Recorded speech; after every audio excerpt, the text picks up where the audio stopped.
going to set out for the first one?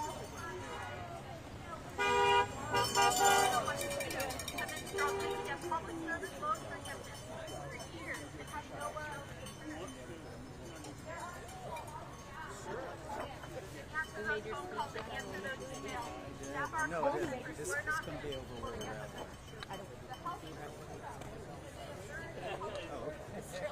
I got an email a couple of months ago from a woman that I helped get the SLS.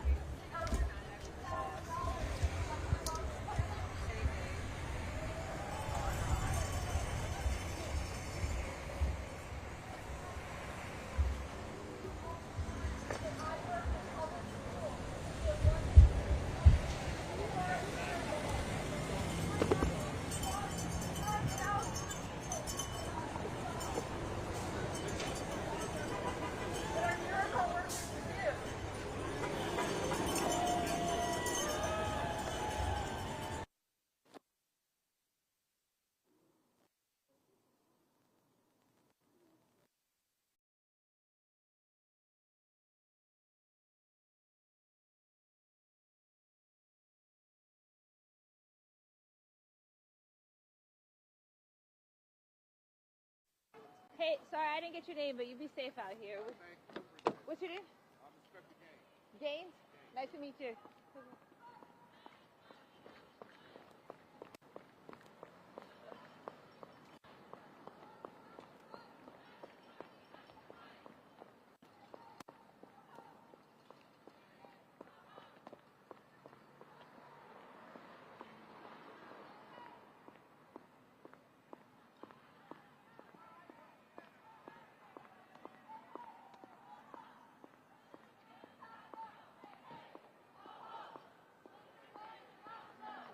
Get some batteries.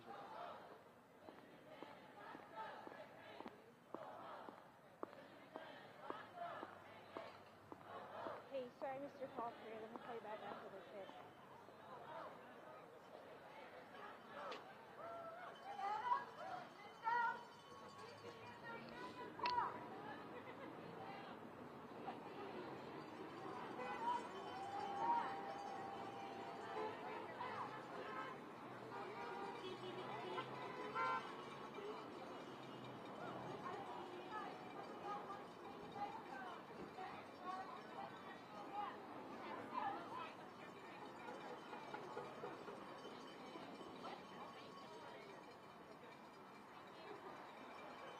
Yeah, there's a lot going on. Side note, there is a Honk-a-Thon.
Hey.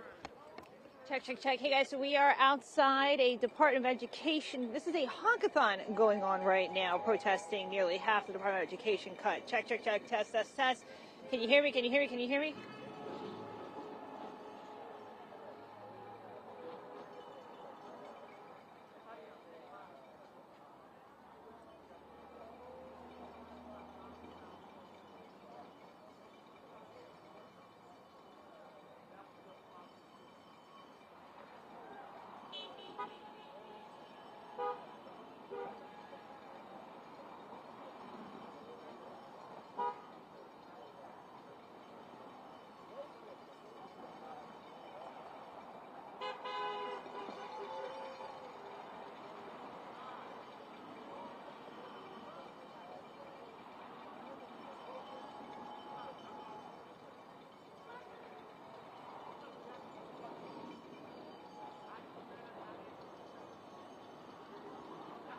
What's your Twitter handle? The news photon.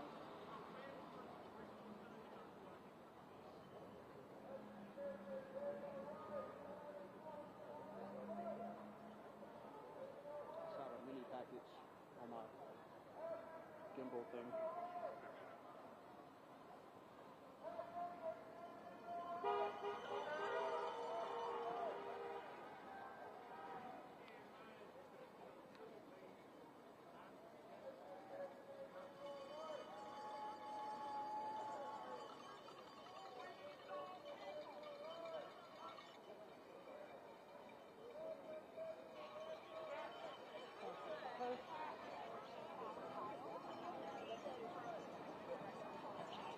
Alright.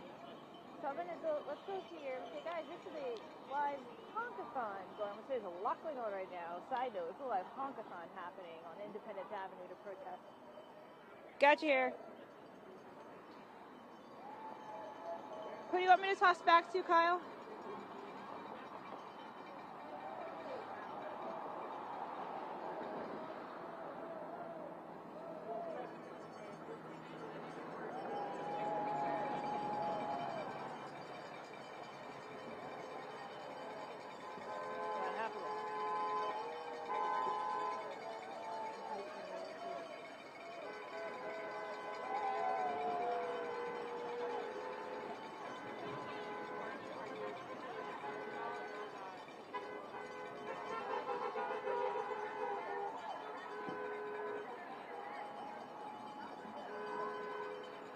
Okay. So if you want to go off of me and show the workers, you're free to do so. I'm going to say, guys, there's a lot going on right now. Side note, this is a honk-a-thon happening on Independence Avenue to protest about half the Department of Education staff let go or laid off by the Trump administration. And we did ask some of those here about Schumer's yes vote. And some of the protesters declined interviewing.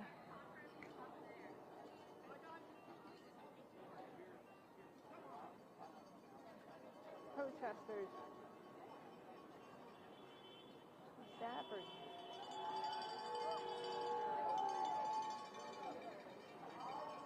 DOE staffers decline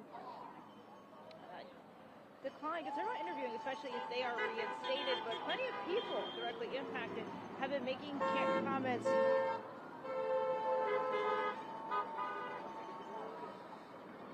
Very upset about this.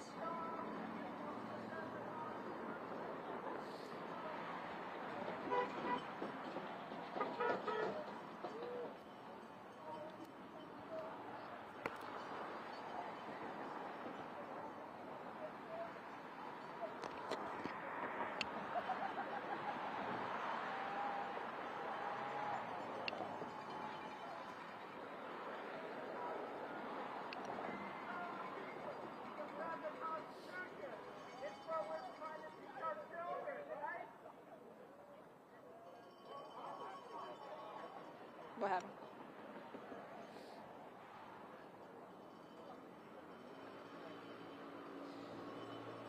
Marissa, there's just a lot going on right now. Side note, I want to show you this Honk-a-Thon event going on. Protesters here protesting about half of the Department of Education staff being laid off by the Trump administration, so they're trying to get those passing by to honk to show their support. Now, we did ask some of those here about Schumer's now yes vote, but some of those protesters laid off DOE staffers declined to interview, concerned about doing so, especially if they are reinstated. But plenty of people that we've been talking with this morning have been making comments off camera, very upset about these developments. Senate Minority Leader Chuck Schumer's announcement coming as Democrats are facing pressure to oppose the GOP-backed spending bill approved by the House earlier this week and House Republicans earlier this week. The Washington Post noting that one particular reason why there's pressure is because the spending bill's specific language on how dollars can be spent it changes that, and that could allow for the president and DOJ to lay off federal workers without congressional input. Now, Virginia and Maryland senators have already told Fox 5 they are voting no. The continuing resolution is, as is, not only potentially seriously impacts D.C., but also their states as well. Many of their constituents work in the district. We talked with Steve Winnick, who says he is not happy with Schumer. He came to support the Honk-a-Thon and says he is a D.C. resident.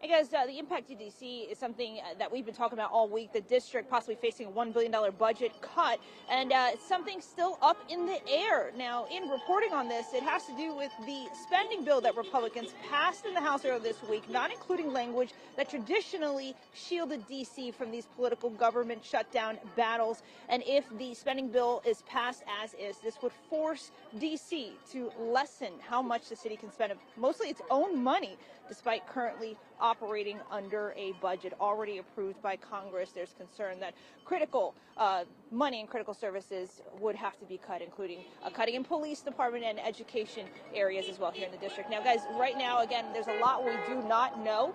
For example, the Democrats had also introduced their own short-term spending bill. There's also an amendment introduced that would impact D.C., but then that would have to go back to the House. The spending bill, as is, Republicans have 53 votes, and 60 are needed to defeat the filibuster. Send it back into you all.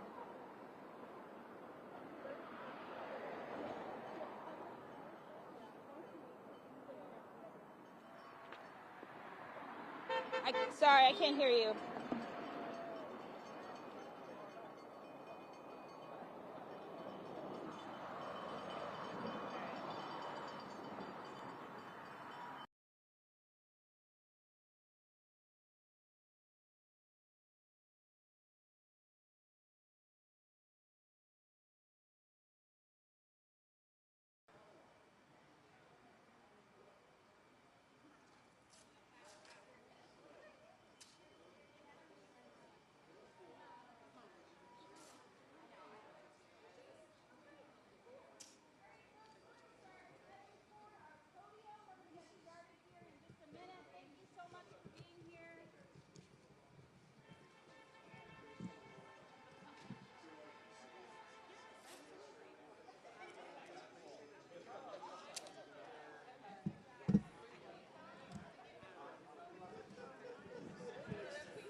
Thank you.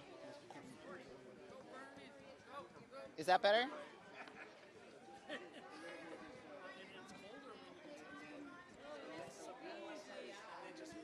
I know, that unfortunately we can't do a lot about. This is not meant to be a stand. Okay. That's worth.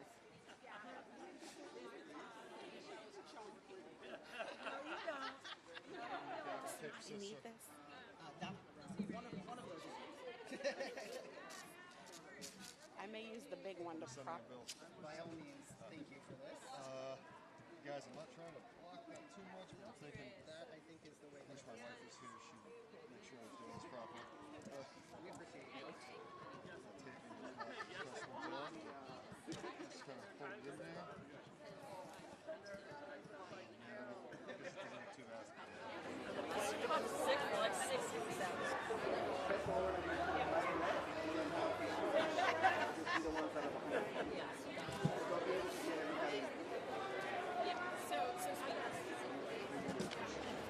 All right, let's hear it.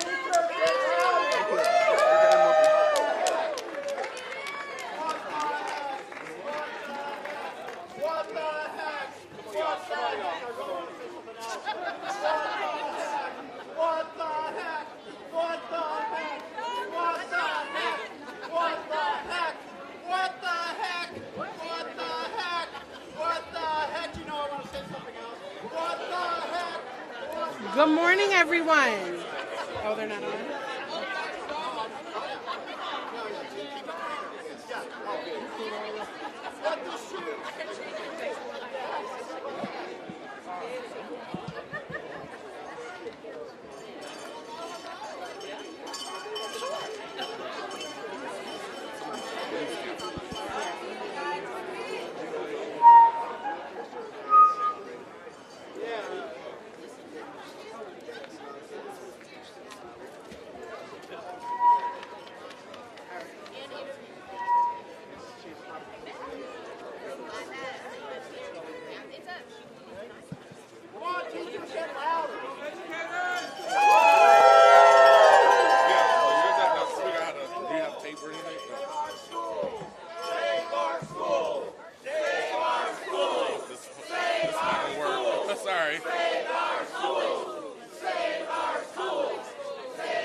Good morning, everyone.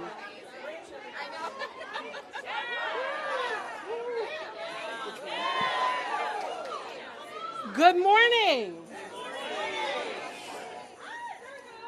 Welcome, and I want to thank everyone for coming out this morning. My name is Portia Allen Kyle, and I have the honor of leading Color of Change.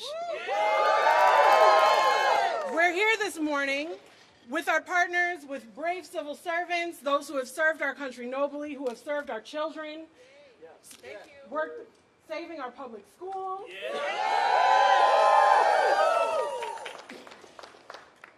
I myself am a product of public education. And I won't talk long, but I do want to share a quick story about the importance of this moment of education, of the pathways and opportunities that it provides, and why this administration's attack on the Department of Education and on civil rights is so critical for both today and our families in the future. Yes. My grandmother graduated from Southern University in HBCU in 1943. And at that time, the only job that she could get in a school was cleaning it. It wasn't until the Civil Rights Act and protections against discrimination and requirements to hire and look broader where she was finally able to get a job as a teacher years later after trying.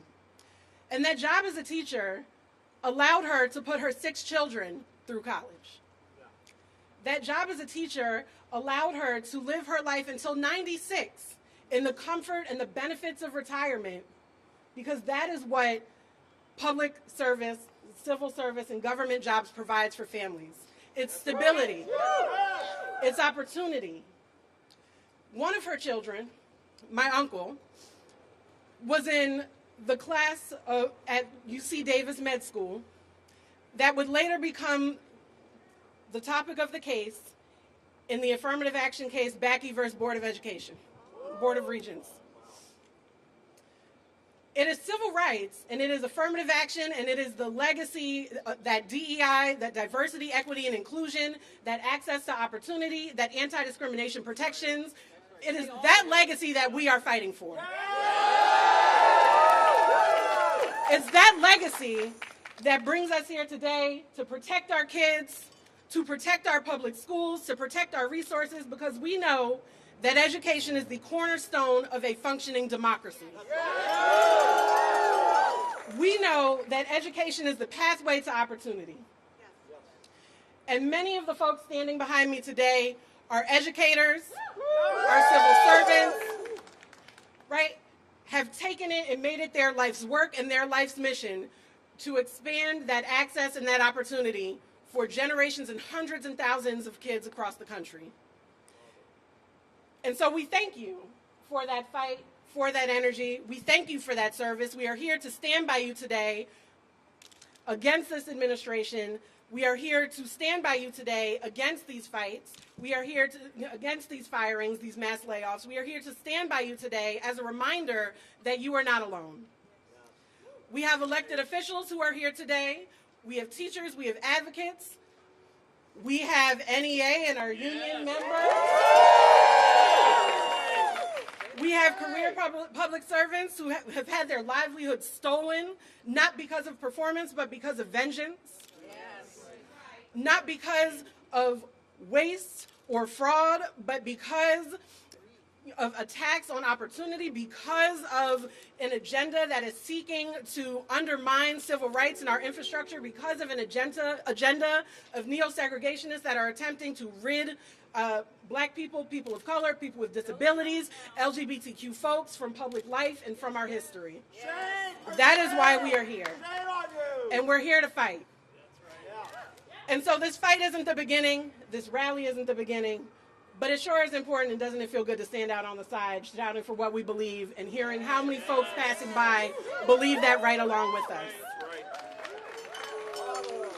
And so we're united by this idea that government should serve people, that we're going to continue. We're only a month and a half in. We're going to be here. We're going to keep fighting. And without further ado, I'd like to bring up Senator Mazie Hirono.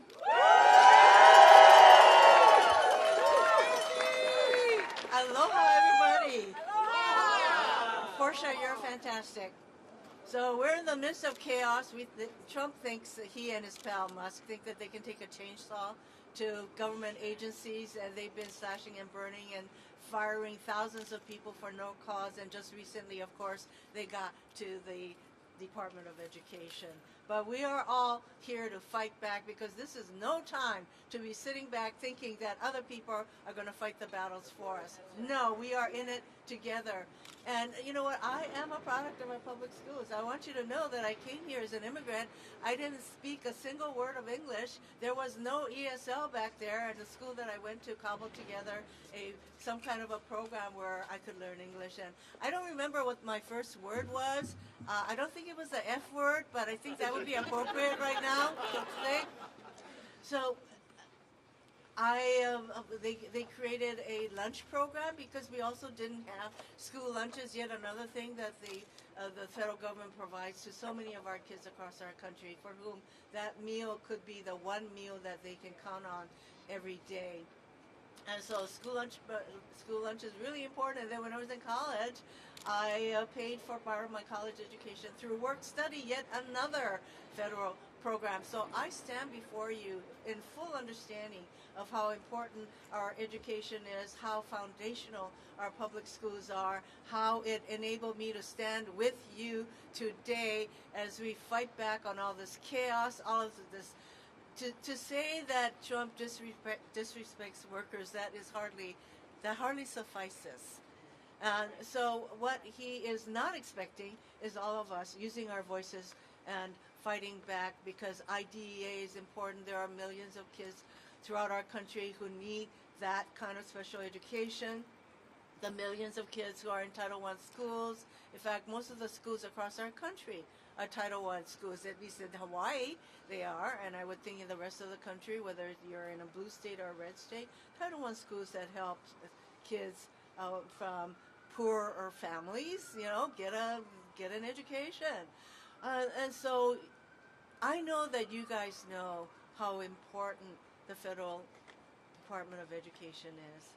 And even though we have a president who would like to get rid of the Department of Education, who says to his Secretary of Education, I want you to work yourself out of a job, we know how important education is. We cannot sell, like him, sell the future of our children in our country down the river so that his billionaire buddies can run our country and get their tax breaks. So this is just the beginning. I am expecting that parents are going to figure out what's going on and the fact that their children's futures are being stolen. They will raise their voices. We need to help them do that, and I will stand with you. Believe me, I represent a hell of a lot of Democrats all across the country, not to mention in Congress, who stand with you. So it's good to be with all of you today. Mahalo nui loa. Aloha.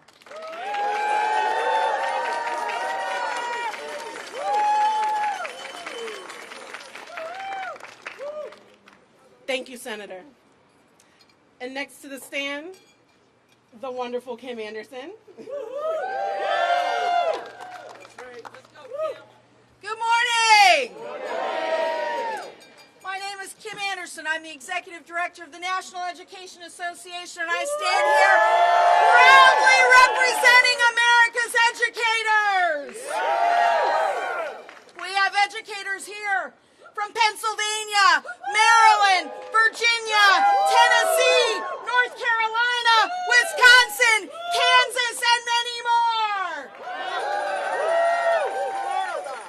Let me say to you, Mr. Trump and Mr. Musk, you will not take your wrecking ball to America's public schools. We will stand in your way.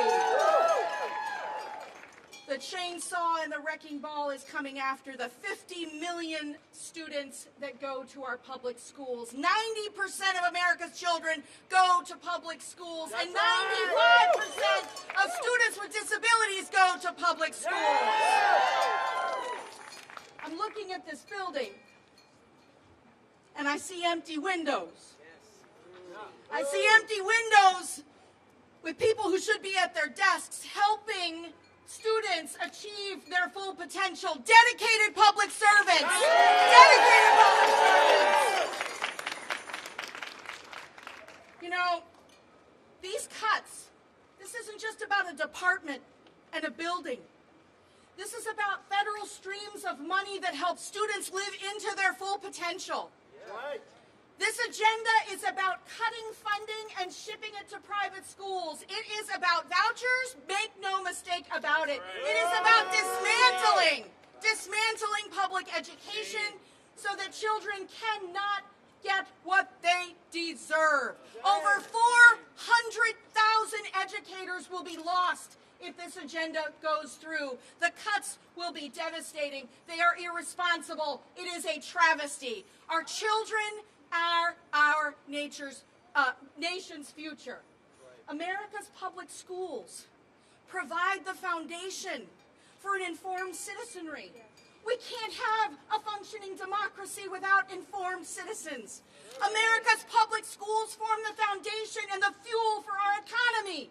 We can't prosper and continue to be the greatest country on earth without public education. America's public schools form the glue for strong communities, for inclusive, welcoming, safe communities in which everybody can be who they want to be. This isn't some hypothetical agenda.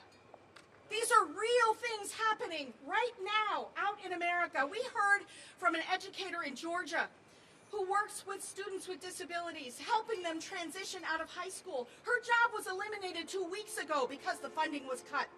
We heard from the former Teacher of the Year in Kansas, who also teaches students with disabilities. They risk losing 4,000 educator jobs if the Department of Education and its programs are gutted.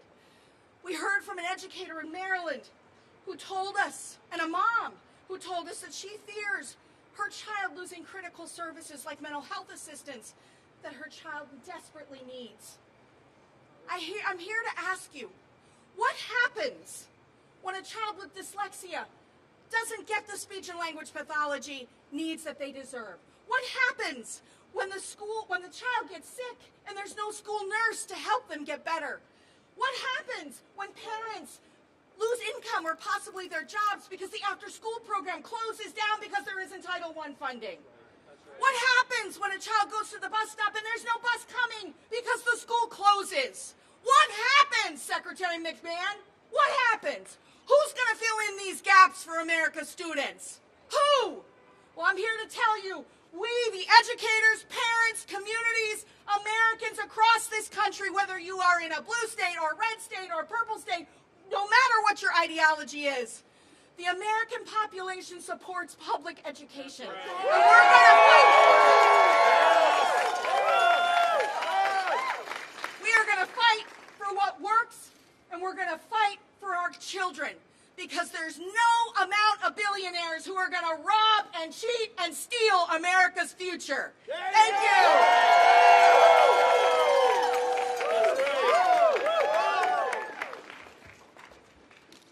We are fired up.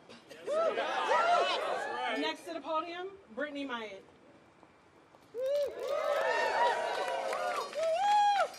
Hi, thank you, Portia, for the introduction. For legal purposes, I'm speaking here not as a government employee or on behalf of any government entity, but invoke my right to free speech under the First Amendment. As an individual heartbroken by the current circumstances facing the American educational landscape. As an individual who was once a student that found safety at school when home wasn't. As an individual who became a teacher to try to foster that same safety for students with disabilities.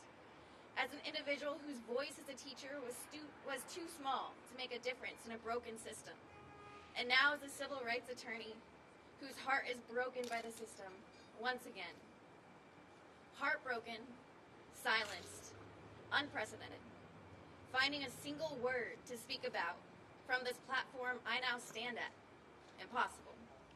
For the students whose voices are now silenced, I'm heartbroken. For the recipients whose guidance is now abandoned, I'm speechless. Civil rights should not be a 21st century debate. Yet today I stand here with the deepest heartache. Because in 1964, civil rights were memorialized in law, yet are infringed upon today as the country applauds. I love this country and all of its freedoms, and pray for God to show up because we definitely need him. I see him at work in all of your tears and cry in solidarity today with terrifying fears. I fear that students whose differences used to be celebrated now cower in fear that their uniqueness is hated. I fear that students with different colors of skin will not be heard when they're screaming within the walls of their communities, homes, and schools, who are now leaving them voiceless. It's just simply cruel. Whose leaders and adults within their lives no longer have the power to end their strife. Huh? We got you. Thank you.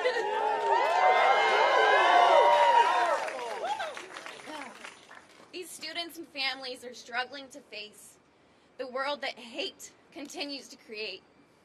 These schools have lost a valuable asset, as OCR had become a familiar facet to the important work that's done day in and day out at schools across the nation, serving diverse students throughout. To the students learning and growing up now, I wish I could take away your heartache somehow. I want to say sorry to these students today, that the adults leading you have left you betrayed to fend on your own without enforcing the laws designed to protect your homes. Designed to protect your homes, your schools, your communities. Your rights as learners should come with impunities. Impunities to be your very best self and learn from our example instead of just books on the shelf. Students should be free to be who they are without the fear of harassment that brings so many scars. Harassment, discrimination, and bullying abound, as the adults meant to fight these are now nowhere to be found. I stand before you today and apologize for leaving this OCR family for unspoken reasons. I'll continue to fight for your God-given civil rights and wish this simple poem brings about new light. New light to students who long to be heard. New light to schools doing as they legally should. New light to those like me who are now grieving this statutory institution we never expected to be leaving. God bless this country throughout these dark days and give her students the courage to face this unending hate. We love you, dear students, and we'll find a way to make your voice heard at the end of the day.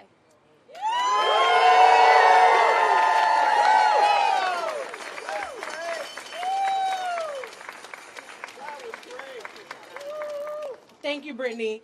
And let's hear it one more time for our public servants who serve so gracefully.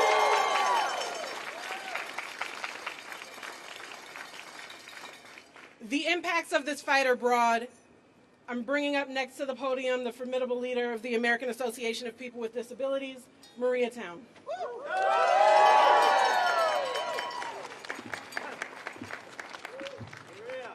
give it to her, Maria. Thank you, Portia. Good morning. Good morning. As Portia mentioned, my name is Maria Town, and I serve as the president and CEO of the American Association of People with Disabilities.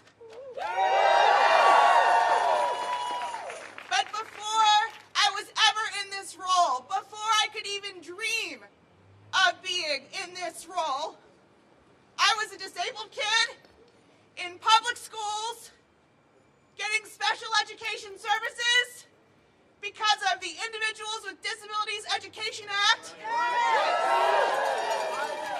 that is enforced by the U.S. Department of Education. I was a student getting adaptive physical therapy at school. I was a student getting mental health counseling at school. I was getting developmental assessments at school.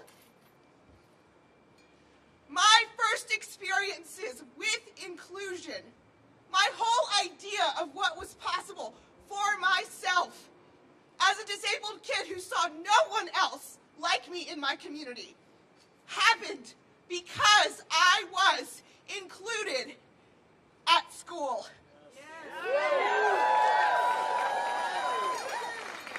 And at 10 years old, I knew about something that Secretary McMahon still does not. I understood my rights under the Individuals with Disabilities Education Act and Section 504 of the Rehabilitation Act. The reason that I can stand before you today and figure out how to make this moment accessible for me is because I started advocating for myself in my individualized education program meetings, my IEP meetings. Today, there are more than 7 million students who receive special education services in schools. And it's not just students in K through 12. The Department of Education makes career and technical education accessible and inclusive. College education inclusive. We also cannot forget about vocational rehabilitation. It makes it possible for disabled people to get jobs after we've gotten inclusive education. Because so many of our systems in the United States are underfunded and under-resourced, we place the burden on our schools and educators. Think about everything I just went through with you. Mental health counseling, physical therapy, education, vocational training, all at the Department of Education. All of it. We should not be tearing this critical institution down. We should be building it up. And we should be building up all of those people who work within it, from career federal servants to our teachers, to our paraprofessionals, our administrators. and most importantly, most critically, our students.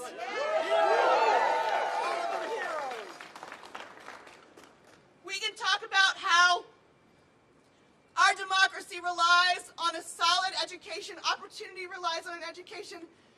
Our humanity, at its core, relies on a robust education system.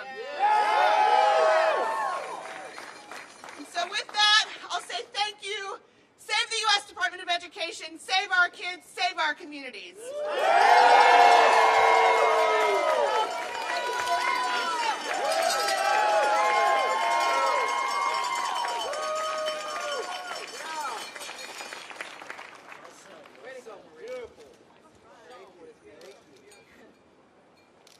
We've heard from our civil servants, we've heard from our union leaders. Next up, let's hear from a teacher from Baltimore County Public Schools, Vernon Faines.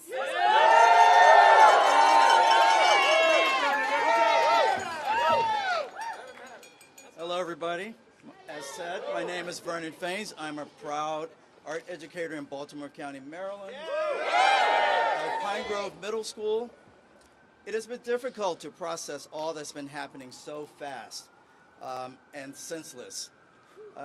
You can't help to think about what public schools will look like when the Department of, if the Department of Education is dismantled and destroyed.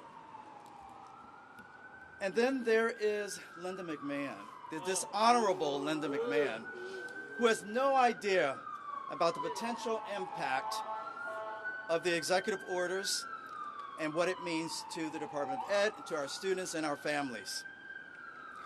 She has no idea what it's like to be an educator and about the potential impact it will have on us. She does not understand what our students' needs and challenges are. She has no idea about what it's like to be a parent of a student with different abilities, who sends their best to us every day and entrusts us to make sure that they're provided the resources and educational experiences their children deserve.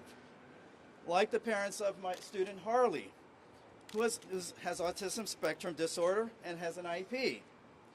How can we support this learning without the resources? How can we support him without the resources and the staff that we need in our buildings? She has no idea what it's like for an educator to take the time to get to know what our students' needs are, what our strengths are, what their strengths are, what barriers are there, in order to create goals that would provide them the best path to success. Like David, who has a 504 plan and relies on reading supports. With the future of the Section 504 at risk, he could potentially lose basic civil rights protections that Section 504 provides. Imagine the services that would be denied to him. It would be devastating to the educational program of any student needing accommodations. She has no idea what it's like to be a paraeducator or a support professional, the backbone of our institutions. They are essential and often overlooked as a workforce. These dangerous decisions from the White House will negatively impact their roles and their professional development. Like my friend Miss Patty, who is a paraeducator in my building. She would do whatever it takes, however long it takes, to support the diverse needs and diverse strengths of every student in our building. She herself is a parent whose son has different needs and is passionate about her work. It would be horrible to lose her. She has no idea, nor does she care to learn about students like Jaden, who experiences severe anxiety and has specific sensory needs, or about Allie, who has limb differences. It would be difficult to be able to address her individual needs as a student who can thrive with proper funding that allows me to purchase specific adaptive art tools to support her growth. Because McMahon has no experience in a classroom, she simply wants to grab power and wield privilege to weaken our public education system. limiting access to the appropriate curriculum for all of our students, supports for millions of children. So let us do what we have done historically as human beings when faced with injustice or a crisis. We connect, we collaborate on purpose and disrupt the process, and to teach McMahon what value the Department of Education brings to all of us and what really matters to our public school students, educators, and their families. And we really need to encourage her to look for a more just way to work herself out of a job. One that does not harm our most vulnerable students and their families. Let's make sure this current administration does not continue to steal valuable resources from public education, from our schools, and weaken equal access to much needed services and supports. Because all students belong to all of us, but some just need a little bit more. Thank you.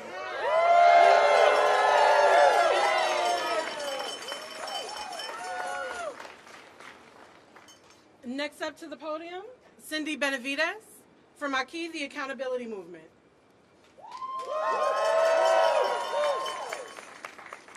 Buenos días. Good morning. Thank you to the organizers of this rally for joining in this fight. I'm Cindy Benavides, the founding executive director of Aquí, the Accountability Movement. And I'd like to share some words for our community in Spanish. But before I do, silence is complicity. Silence is complicity. Nuestro mensaje hoy es simple. En un momento como este, el silencio es complicidad. Si te quedas de brazos cruzados mientras que nuestra comunidad es atacada por el beneficio político de otros, tu silencio permite que la crueldad se multiplique. No importa por quién votaste, cuando miremos atrás a este momento, vamos a contarle a nuestros hijos sobre el día que defendimos a nuestras familias, a nuestros estudiantes con valentía.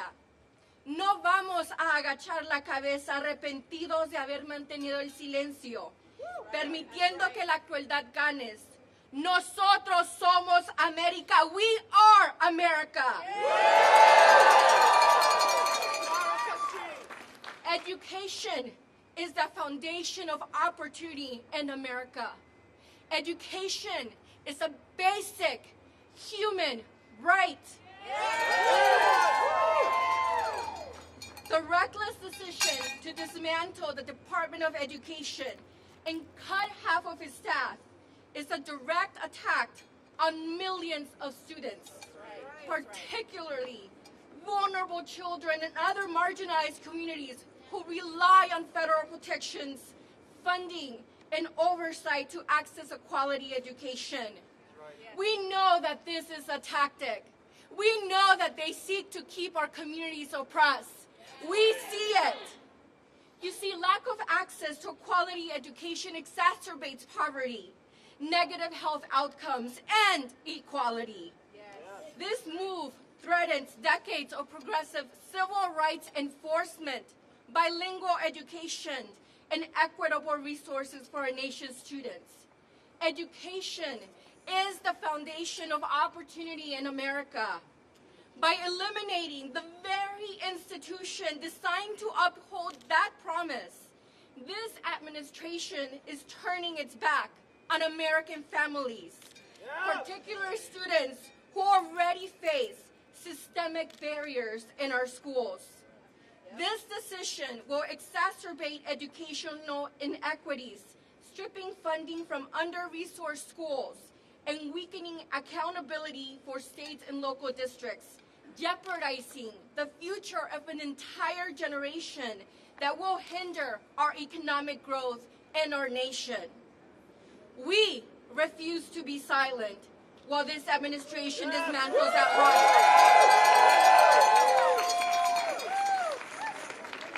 Aquí will fight alongside our students, parents, educators, advocates in the community to resist this dangerous action and demand that our leaders uphold the fundamental promise of education for all. And you see what this means. Department of Education cuts equals losing federal protections for students.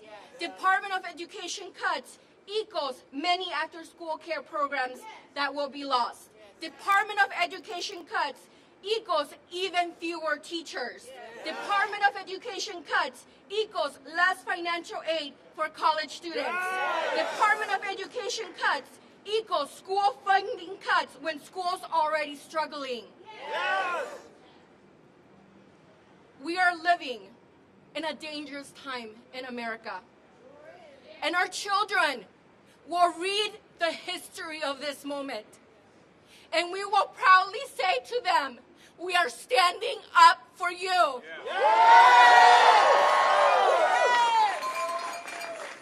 And I hope that they hear here and all the way to the White House. Who has the power? We have the power. Who has the power? We have the power. Who has the power? We have the power. We will not let them forget that this country was built on the backs of the people. We are the people, and we are the power.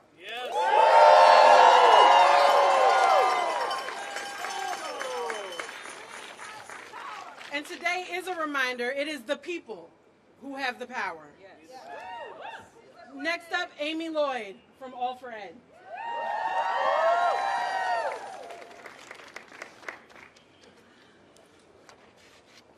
Buenos dias.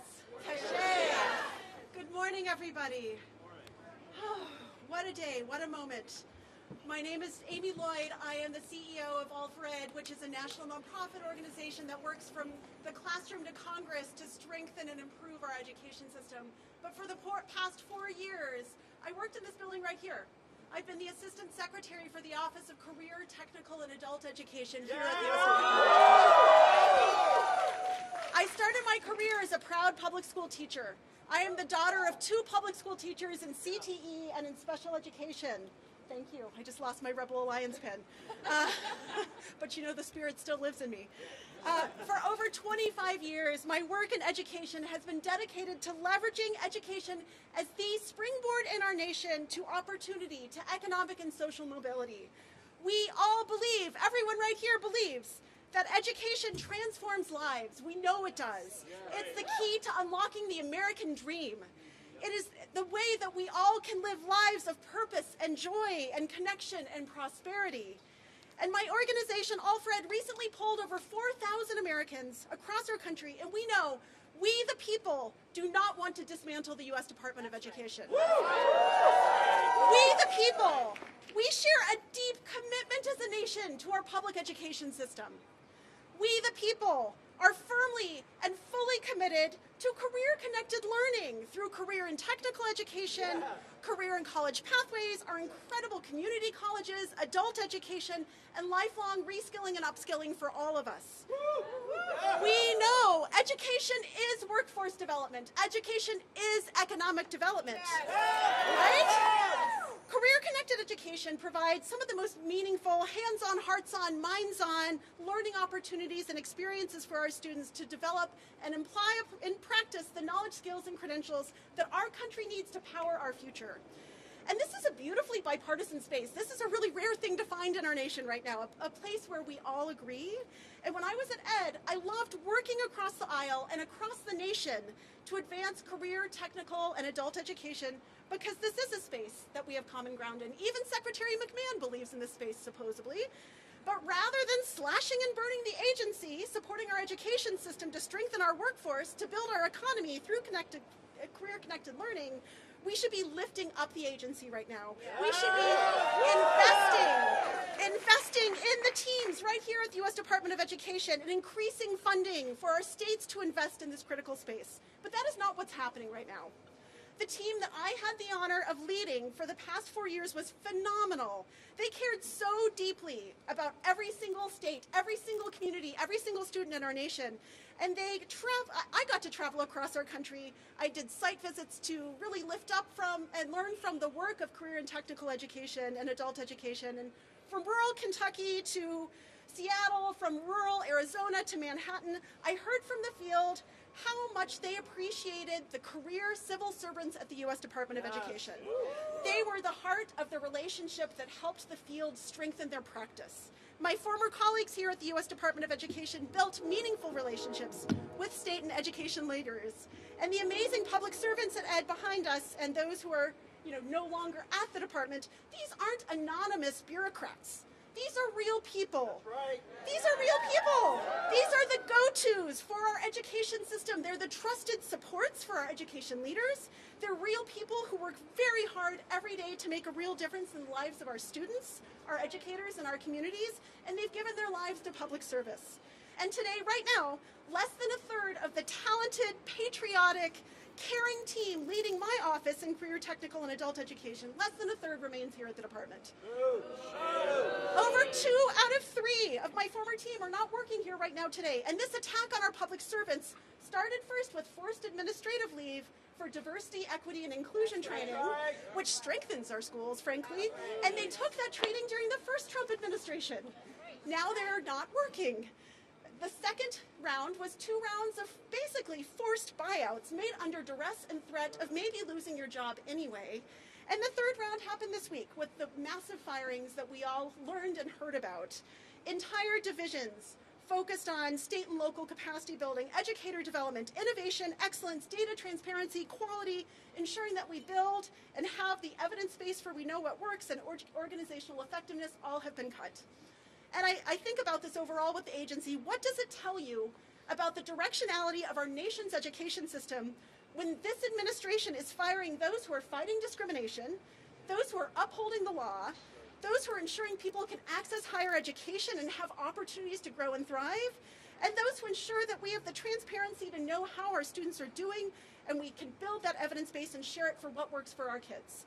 This is really grim. This is a moment. But what really keeps me up at night is how the 11.4 million students who I got to serve pursuing career and technical education in middle and high schools, in community and technical colleges, and the 1.2 million adult learners who were really overcoming such challenges to return to education, were pursuing opportunities to better themselves. They are the ones who are ultimately bearing the brunt of what this administration is doing to cut the department and to undermine our public education system.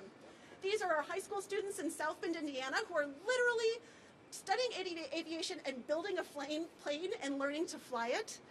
These are community college students in Kern County Community College in the San Joaquin Valley who are leading in carbon recapture technology and building a dynamic workforce that feeds, fuels, and defends our nation. Yes. These are adults who our education system has failed previously but are courageously persisting to return to earn their high school diploma or equivalency and get credentials so that they can get a better job, launch a career, and support their families. This is our nation's future, people.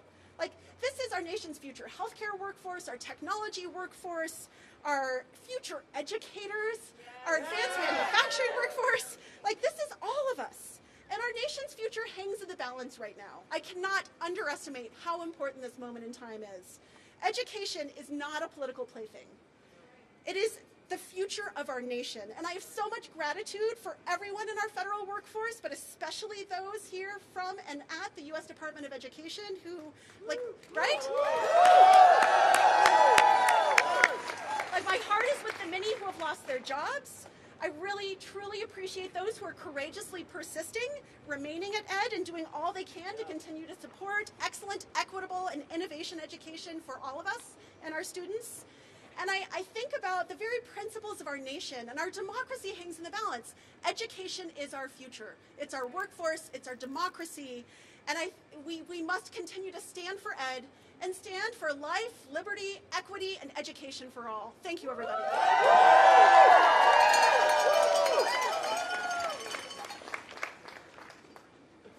And for our final speaker, I'd like to bring up Carrie Rodriguez from the National Parents Union.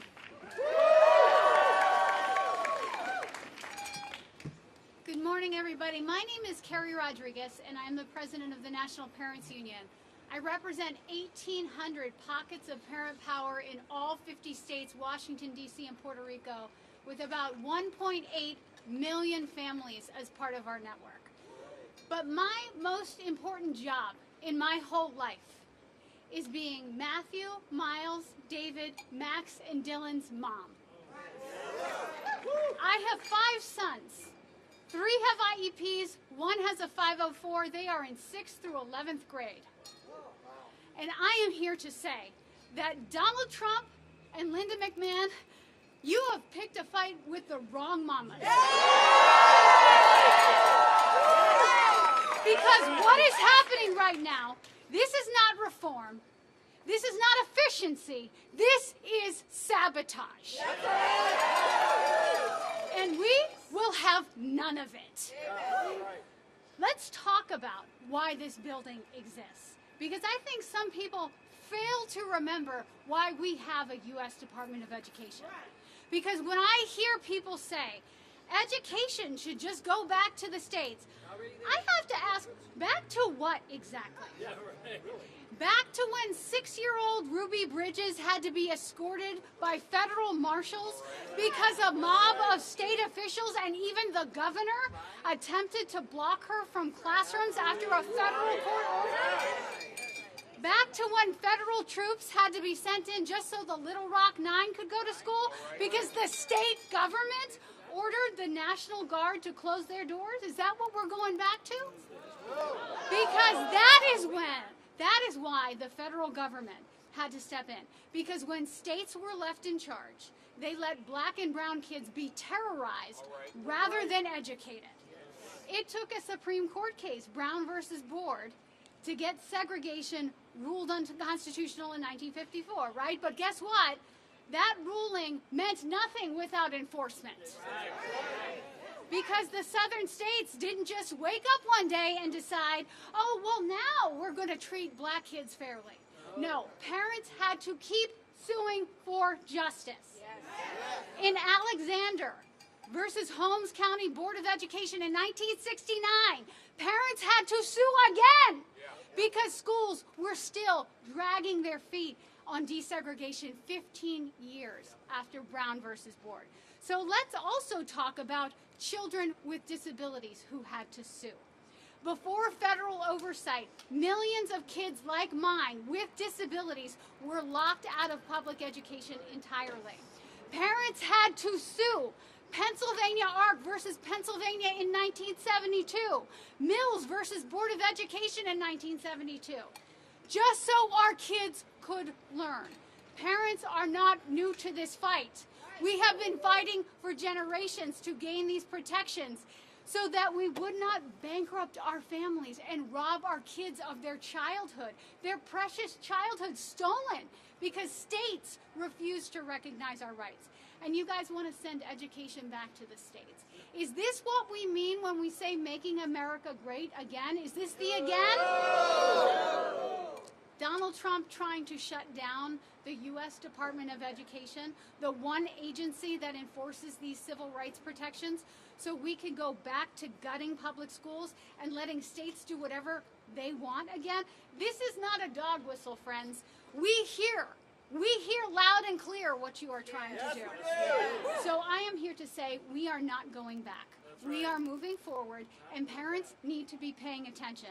Because if they take away federal education protections, your kid could be the next kid locked out. So, in the words of the great governor of Maine, Donald Trump, you will see us in court.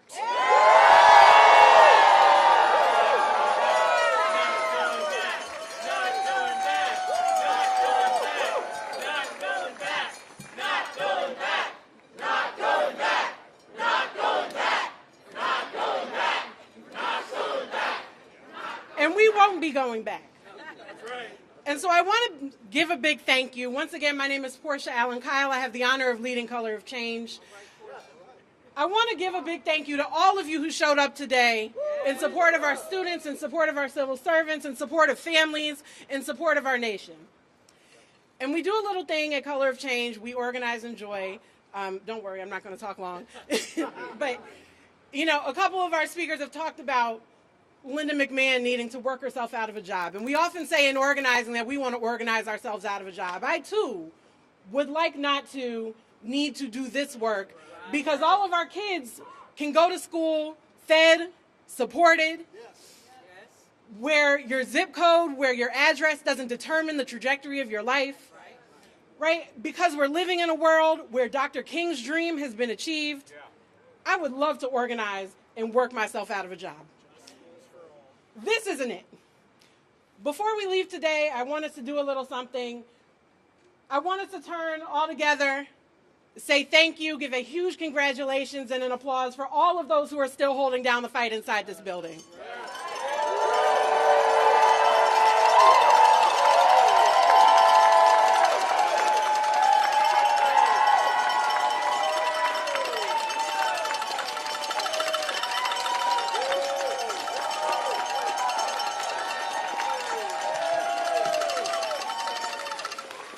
Thank you to our organizers, to supporters. Continue to hold your electeds accountable. We will continue to fight. We will continue to show up. And we will continue with this energy. Thank you.